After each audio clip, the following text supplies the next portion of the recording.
السلام علیکم، کیسے آپ سب؟ امید کرتی ہوں آپ سب ٹھیک ہوں گے، خیریت سے ہوں گے۔ اگر آپ کو میرا ناول اچھا لگے تو لائک شیئر سبسکرائب ضرور کیجیے گا۔ تو چلیے ریڈ کرتے ہیں۔ یہاں کیا کر رہی ہیں آپ؟ اریان نے ٹاول صوفے پہ پٹکتے سے بازو سے دبوچتے کڑا کرتے سخت لہجے میں استفسار کیا۔ انوشا کی نظریں اس کی برہنہ سینے سے الجھی تو دل کی دھڑکنیں تیزی سے بڑھی۔ اریان نے اس کا سرخ چہرہ دیکھ کے اسے چھوڑتے تیزی سے مڑتے صوفے سے اپنی بلیک ویسٹ اٹھا کے پہنی۔ انوشا کی نظریں اس کی چوڑی پشت پہ جمی تھی۔ ایک سال میں ہیوی ایکسرسائز کی وجہ سے اس کا وجود پہلے سے زیادہ چوڑا اور کثرتی ہو چکا تھا۔ سلیو لیس بلیک ویسٹ شرٹ جو اس کے باڈی بلڈر وجود کے ساتھ چپکی اس کے چٹانی سینے اور ایپس کو واضح کر رہی تھی۔ بازو کے پولے مسلز واضح تھے، اس پہ تضاد اس کا شدید غصے کے عالم میں ہاتھ کی مٹھیاں بھینچنا اس کی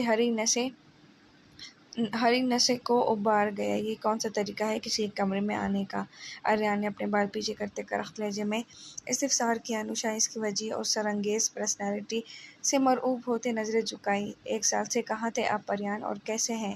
انوشا نے اس کے قریب جاتے شہد لہجے میں پوچھا۔ میں کہاں تھا کہاں نہیں یہ آپ کا کنسرن نہیں ہے، اور آپ جو پریام کے ساتھ کر چکے ہیں کیا لگتا ہے میں کیسا ہوں گا؟ اریان کی سرمئی آنکھوں میں اس کی ڈریسنگ دیکھ کے ناگواری ابھری جو شارٹ پرپل شرٹ کیپری میں ملبوس دوپٹہ گلے میں ڈالے بے باکی سے دیکھ رہی تھی۔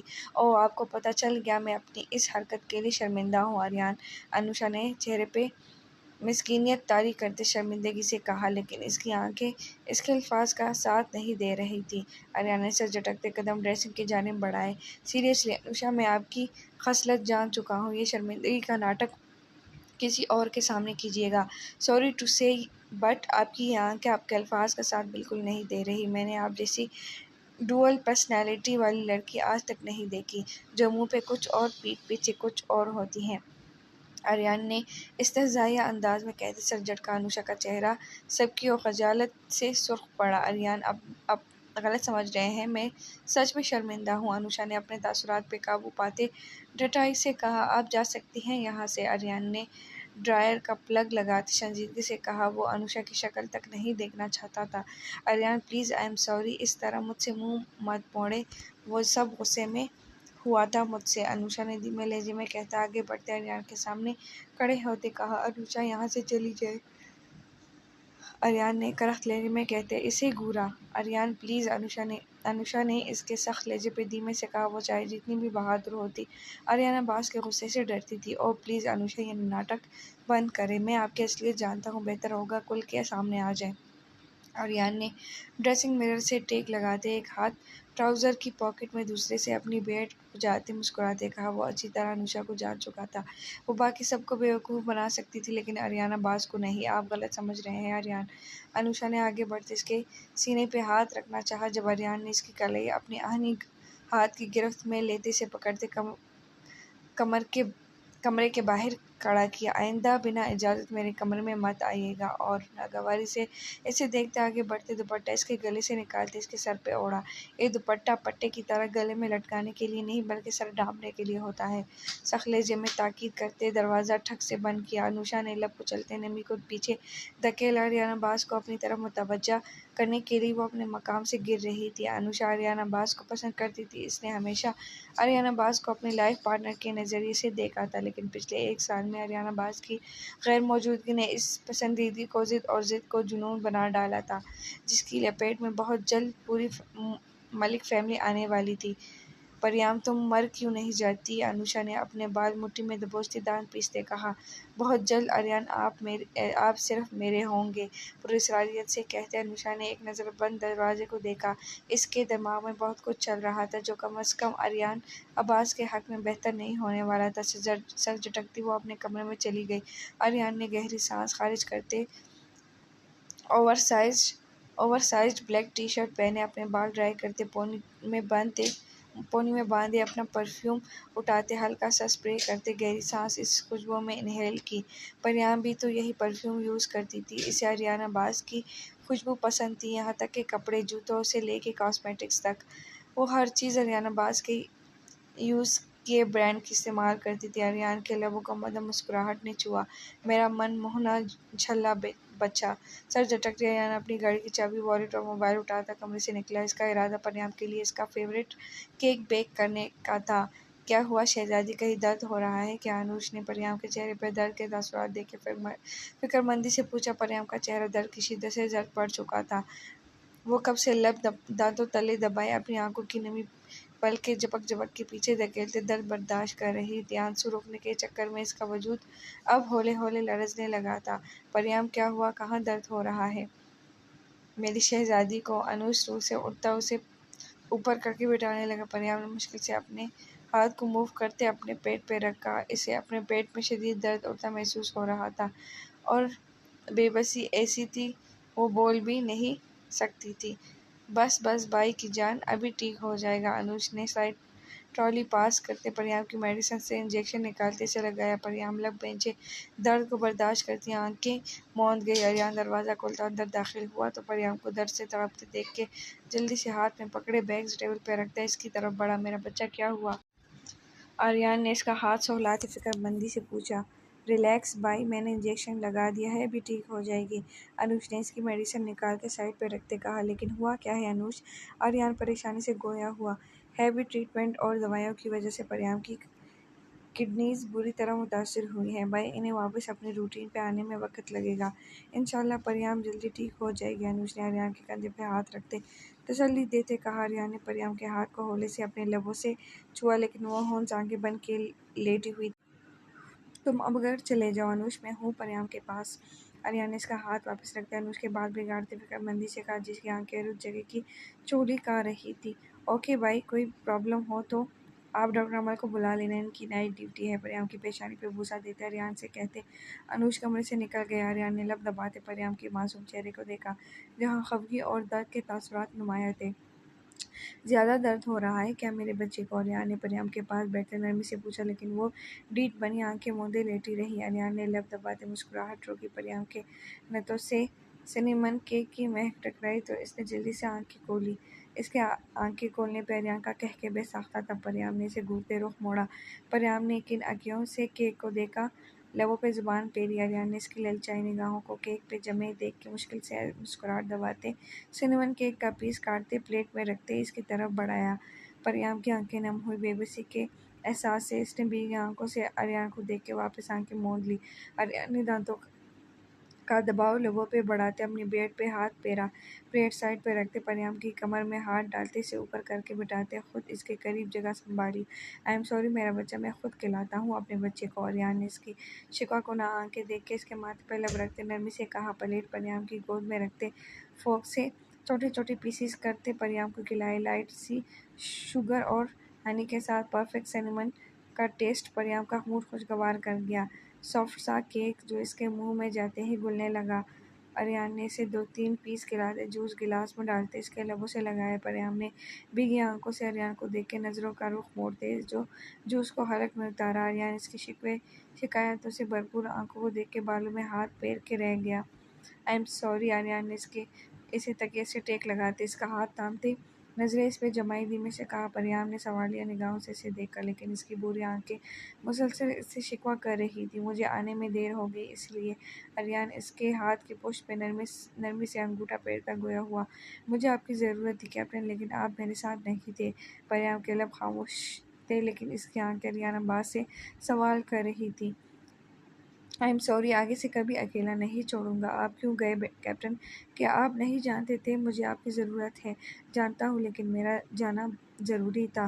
مجھ سے بڑھ کر کیا ضروری تھا آپ کے لیے؟ تمہارے لیے ہی گیا تھا، میرے لیے۔ تم ٹھیک ہو جاؤ پھر تفصیل سے بتاؤں گا۔ اگر میں مر جاتی تو تم سے پہلے میں مر جاتا۔ آپ کو نہیں جانا چاہیے تھا۔ آگے سے کبھی نہیں جاؤں گا۔ میں ناراض ہوں، میں منا لوں گا۔ میں نہیں مانوں گی، تمہیں منانا پڑے گا۔ کیوں ماننا پڑے گا؟ کیونکہ میرا بچہ اپنے کیپٹن سے زیادہ دیر تک ناراض نہیں رہ سکتا۔ I hate you captain, I hate you too میرا بچہ۔ آریان اس کے ہر سوال کا جواب اس کی آنکھوں میں دیکھتا نرمی سے دے رہا تھا۔ پریام کی بری آنکھوں سے آنسو پھسلتے کب اس کا چہرہ بھگو گئے اسے خبر تک نہ ہوئی۔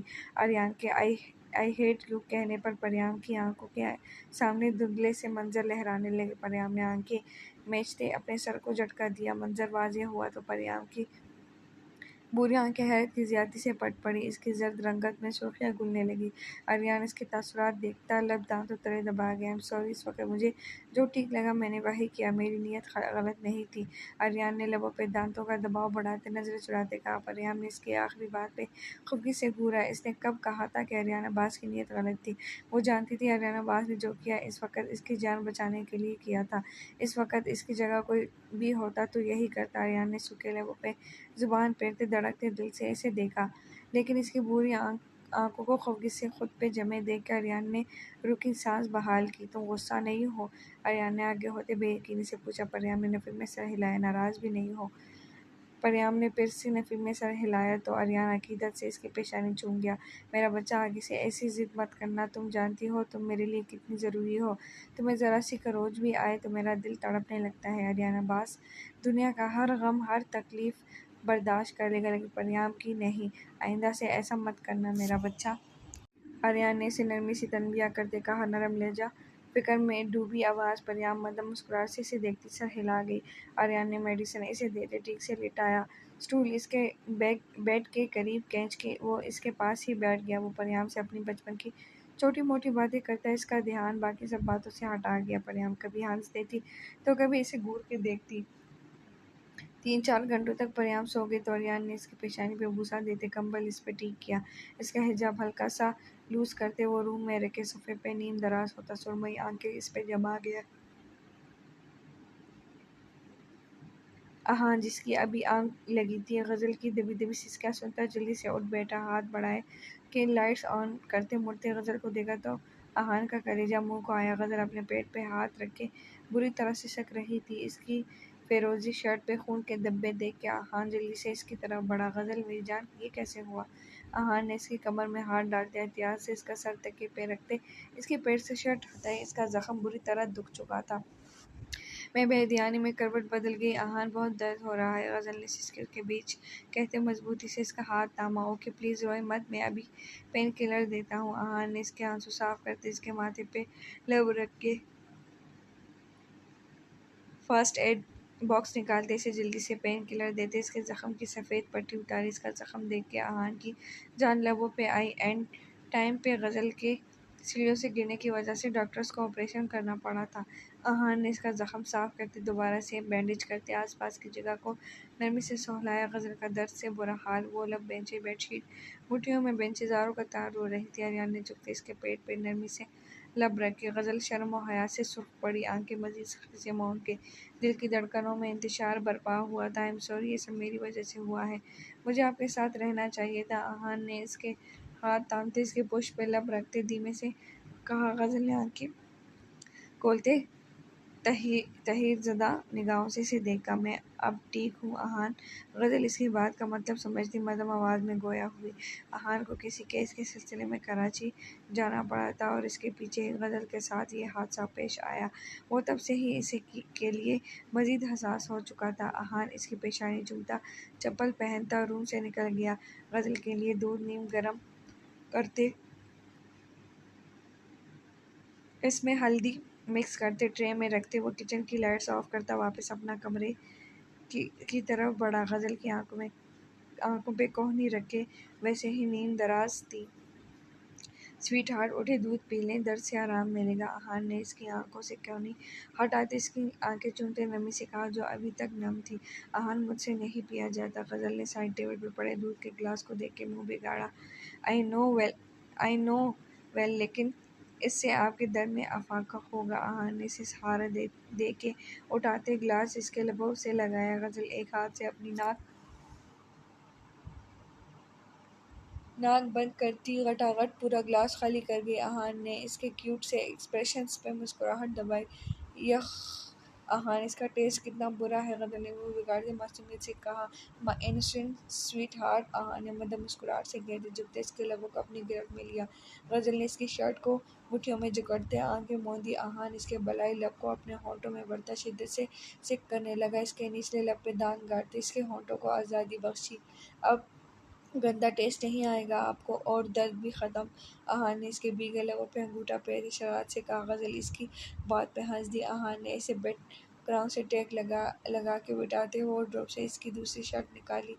لائٹ آف کرتے احتیاط سے اس کی شرٹ چینج کی۔ تھینک یو سو مچ مجھے اتنا پیارا تحفہ دینے کے لیے۔ لائٹس آن کرتے ایک نظر سوئی ہوئی حیاؤں کو دیکھ کے غزل کے ہاتھ تامے نرمی سے کہا۔ غزل نے نفی میں سر ہلاتی مسکرا دی۔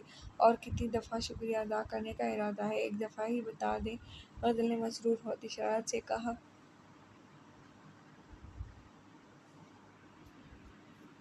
آہان طاہر بالوں میں ہاتھ پھیرتا سر جھٹکتا ہنس دیا۔ اتنا تو اس نے غزل سے اظہار محبت نہیں کیا تھا جتنا اپنی اولاد ہونے پہ اظہار تشکر ادا کر چکا تھا۔ یہ تو صرف لفظی اظہار تشکر ہے، سویٹ ہارٹ ہے۔ آپ ٹھیک ہو جائیں۔ آہان طاہر اس تحفے میں عملاً شکریہ ادا کرے گا تب تک یہ قبول کریں۔ آہان نے اپنے سائڈ ٹیبل کے ڈرار سے چھوٹا سا باکس لاتے سے دیکھ کے معنی خیزی سے کہا۔ غزل اس کی بات کا مطلب سمجھتی نظریں جھکا گئی۔ عرض تب کے لال انگارہ ہوئے تھے، پلکوں کی جھلمل لرزتی آرزوؤں پہ سجدہ ریز ہوئی۔ آہان طاہر کی مبوت کر گئی۔ میں نے آج تک اس سے خوبصورت منظر نہیں دیکھا۔ آہان نے اس کی لرزتی پلکوں کو انگلی کی پوروں سے چھوتے گمبھیرتا سے کہا۔ غزالی آنکھیں سرخی مائل ہوئی۔ آہان نے حلق تر کرتے اس پر سے نظریں ہٹاتے باکس اس کی طرف بڑھایا۔ غزل نے کانپتے ہاتھوں سے باکس اوپن کیا جس میں گولڈ کا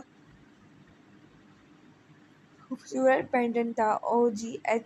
غزل نے الفابیٹس پہ ہاتھ پھیرتے لفظ دہرائے۔ اسٹائلش سا پینڈنٹ جس میں چھوٹے چھوٹے وائٹ موتی لگے تھے۔ اس کے ساتھ ہی ایک اور پینڈنٹ تھا جو اس سے چھوٹا تھا، اس کے ساتھ سلور کلر کا بریسلٹ جس میں یہی الفاظ لگے تھے لیکن اس میں آدھا چاند بھی لٹک رہا تھا۔ آہان یہ بہت خوبصورت ہے، غزل نے نم آنکھوں سے مسکراتے کہا۔ آپ کو پسند آیا؟ آہان نے اس کی آنکھیں چومتے مسکراتے پوچھا۔ جی یہ بہت پیارا ہے، لیکن یہ چھوٹے والا کس لیے؟ غزل نے الجھن سے پوچھا۔ یہ میری جونیئر گڑیا کے لیے، آہان نے غزل کے پاس سوئی ہوئی حیام کو کہا۔ تو غزل مسکرا دی۔ میں پہنا دوں؟ آہان نے اس سے باکس لیتے اجازت چاہی۔ غزل نے سر ہلاتے نظریں جھکائیں۔ آہان نے اس کے قریب ہوتے پینڈنٹ اس سے پہناتے اس کی ہک بند کی اپنی گردن پہ۔ آہان کی سلگتی سانسیں محسوس کرتے غزل نے اس کی شرٹ کو بوٹے میں جکڑا۔ آہان اس کی گردن پہ لب رکھتے اس کے کان کی لوؤں کو دانتوں میں دبایا۔ آہان غزل سے سسکی بھرتے ہولے سے اسے پکارا۔ Thanks for making my life beautiful sweetheart, I love you. اس کی گردن پہ لب رکھتے دھیمی سی سرگوشی کرتے کہا۔ Also thanks to you for giving me a lot of love and care, I love you too Aahan. Ghazal نے اس کی شاہد رنگ آنکھوں میں دیکھتے نرمی سے کہتے اس کی پیشانی کو چوما۔ آہان ہمیشہ کی طرح اس کے اظہار پہ مسرور ہوتے اس کے لبوں کو نرمی سے چوم گیا۔ یہ بریسلٹ آپ کا ہے آہان؟ غزل نے اس کی گہری نظروں سے گھبراتے بریسلٹ اس کے سامنے کیا۔ آپ دونوں کے لیے پینڈنٹ بنوائے تھے اور اپنا یہی بریسلٹ؟ آہان نے اس سے بریسلٹ لیتے اپنی کلائی میں باندھ دیا۔ یہ چاند تو وہی ہے نا جو پریام نے ہم سب کو بریسلٹ دیے تھے؟ غزل نے اس کی سلور چین میں لٹکتے چاند کو چھوتے کہا۔ وہی ہے، میں نے سوچا دونوں کو کمبائن کروا دیتا ہوں، آہان نے دھیمی مسکراہٹ سے کہتے باکس بند کرتے سائڈ ٹیبل پہ رکھا۔ مانو کیسی تھی آہان؟ گھر کب لائیں گے اسے؟ غزل نے فکر مندی سے پریام کا پوچھا۔ اس نے صرف ویڈیو کال پہ ہی پریام کو دیکھا تھا، پہلے سے بہتر ہے لیکن ابھی اسے گھر نہیں بھیجیں گے، اور ویسے بھی آریان اسے لے کے لندن جا رہا ہے۔ آہان نے اسے احتیاط سے واپس لٹاتے لائٹس آف کرتے بتایا۔ لیکن کیوں؟ میں ابھی تک ملی بھی نہیں ہوں مانو سے، غزل نے پریشانی سے کہا۔ وہ اسے کچھ ٹائم کے لیے یہاں سے دور لے کے جانا چاہتا ہے، جانتی تو ہے وہ کتنا حساس ہے پریام کو لے کے۔ آہان نے اپنی سائڈ پہ نیم دراز ہوتے حیام کے گالوں کو چھوتے کہا۔ ویسے آریان بھائی کا فیصلہ ٹھیک ہے، وہ یہاں رہے گی تو انوشا پھر سے اسے نقصان پہنچائے گی۔ غزل نے انوشا کا سوچتے پریام کی فکر میں گھلتے بے چینی سے کہا۔ آپ کو کیا لگتا ہے آہان، کیا انوشا واقعی سدھر گئی ہے؟ غزل نے ہلکا سا رخ اس کی جانب موڑتے پوچھا۔ پتہ نہیں غزل، انوشا ایک مسٹری بنتی جا رہی ہے، لیکن مجھے یقین ہے اب آریان کے ہوتے ہوئے پریام کو کوئی نقصان نہیں پہنچا سکتا۔ آہان نے آگے ہوتے غزل کے چہرے کو چھوتے دھیمے سے کہا۔ وہ خود انوشا کو لے کے الجھن کا شکار تھا، لیکن اب پریام کی فکر قدرے کم تھی کیونکہ آریان عباس اس کے ساتھ ہے۔ غزل بھی ہاں میں سر ہلاتی آنکھیں موند گئی۔ آہان نے حیام کو اپنے قریب کرتے آنکھیں موند دی تاکہ غزل ڈسٹرب نہ ہو۔ کون سا فلیور کھائیں گی حیاتی؟ ہاں، سامنے گاڑی آئس کریم پارلر کے باہر روکتے ساتھ بیٹی عروہ سے پوچھا، جو اس وقت گرین کلر کی سمپل فراک میں بلیک چادر اوڑھے معصومیت سے شہادت کی انگلی منہ میں ڈالے پرسوچ انداز میں اسے دیکھ رہی تھی۔ سب فلیورز کی ایک ایک لے آئیں۔ عروہ کو ایک فلیور ڈیسائیڈ کرنا مشکل لگا تو معصومیت سے آنکھیں پٹ پٹاتے سب فلیورز لانے کو کہا۔ حسام کی سیاہ آنکھیں پھیلی، وہ اس وقت بلیک ٹراؤزر پہ وائٹ ٹی شرٹ پہنے سیاہ آنکھوں کو پھیلائے اسے دیکھ رہا تھا۔ عروہ نے اس کی شکل دیکھ کے مشکل سے مسکراہٹ روکی۔ آدھی رات کو وہ ضد کرتی حسام کو باہر لائی تھی، حسان کو کرن بیگم کے پاس چھوڑے۔ وہ دونوں ہی اب آدھی رات کو اسلام آباد کی سڑکوں پہ گھوم رہے تھے۔ حیاتی ابھی موسم پوری طرح نہیں بدلا، ٹھنڈ لگ جائے گی۔ حسام نے اپنی حیرت پہ قابو پاتے نرمی سے اسے سمجھایا، حسام پلیز لا دینا۔ عروہ نے روحان سے ہوتے مسونت سے کہا۔ حسام اس کی بھیگی آنکھیں دیکھ کے گہری سانس بھر کے رہ گیا۔ ایک یہی چیز تو اسے برداشت نہیں تھی، وہ اس کی آنکھوں میں آنسو برداشت نہیں کرتا تھا، اور عروہ اپنی بات منوانے کے لیے یہی ہتھیار استعمال کرتی تھی۔ اوکے میں لے کے آتا ہوں، رونے کی کوشش بھی مت کیجیے گا، حسام نے اسے نرمی سے تنبیہ کرتے کہا تو عروہ اگلے ہی پل اپنی آنکھیں صاف کرتی اب معصومیت سے اسے دیکھنے لگی۔ حسام نے میں سر ہلا دے، گاڑی لاک کرتا آئس کریم پارلر کی طرف بڑھا۔ سب فلیورز کی آئس کریم لاتے اس نے گاڑی ان لاک کرتے ٹرے اس کی گود میں رکھی۔ گاڑی سٹارٹ کرتے وہ دلچسپی سے اسے دیکھ رہا تھا جو باری باری سب فلیورز ٹیسٹ کرتی اب چاکلیٹ آئس کریم کا کپ اٹھائے مزے سے کھا رہی تھی۔ وہ بچوں کی طرح آئس کریم کھاتی، بار بار ہونٹوں پہ زبان پھیرتی آئس کریم صاف کر رہی تھی۔ حسام کو اپنے حلق میں کانٹے اگتے محسوس ہوئے۔ حسام نے لبوں پہ زبان پھیرتے اپنے بالوں میں ہاتھ پھیرتے نظریں اس پر سے ہٹائی، لیکن وہ بھٹک کے اس کے معصوم نقوش کا طواف کر رہی تھی۔ حسام نے سائیڈ مرر میں اپنے پیچھے آتی گاڑی کو دیکھ کے اس کا نمبر نوٹ کرتے زوریس کو میسج کیا۔ وہ گاڑی مسلسل ان کا پیچھا کر رہی تھی۔ حسام نے پہلے تو اگنور کیا، لیکن اب واپسی پہ پھر سے اس گاڑی کو اپنے پیچھے دیکھ کے اس کی چھٹی حس اسے خبردار کرنے لگی۔ حسام نے گاڑی کی سپیڈ بڑھاتے اسے ڈاج دیتے روٹ بدلا تھا۔ زوریس کو گاڑی کے بارے میں معلومات پتہ کرنے میں کہا۔ ان دونوں کا بزنس جتنی تیزی سے پاکستان میں پھیل رہا تھا، بہت سے حریف ان کی جانوں کو آئے پڑے تھے۔ آئے روز کی دھمکیاں اور وارننگ کو وہ سرے سے نظر انداز کرتے تھے، لیکن اس طرح کسی کے پیچھا کرنے پہ حسام کو تشویش نے گھیرا۔ وہ خود ہوتا تو اسے کوئی مسئلہ نہیں تھا، لیکن اس کی بیوی اس کے ساتھ تھی، وہ اس پہ آنچ تک نہیں آنے دیتا تھا۔ حسام نے اپنے پیچھے گاڑی کو نہ آتے دیکھ گہری سانس خارج کی۔ سنسان روڈ دیکھتے گاڑی سائڈ پہ رکھتے عروہ کی گود سے ٹرے ڈیش بورڈ پہ رکھتے اس کی کمر میں ہاتھ ڈالتے اگلے ہی پل اسے اپنی گود میں بٹھایا۔ عروہ ہکا بکا اسے دیکھ رہی تھی۔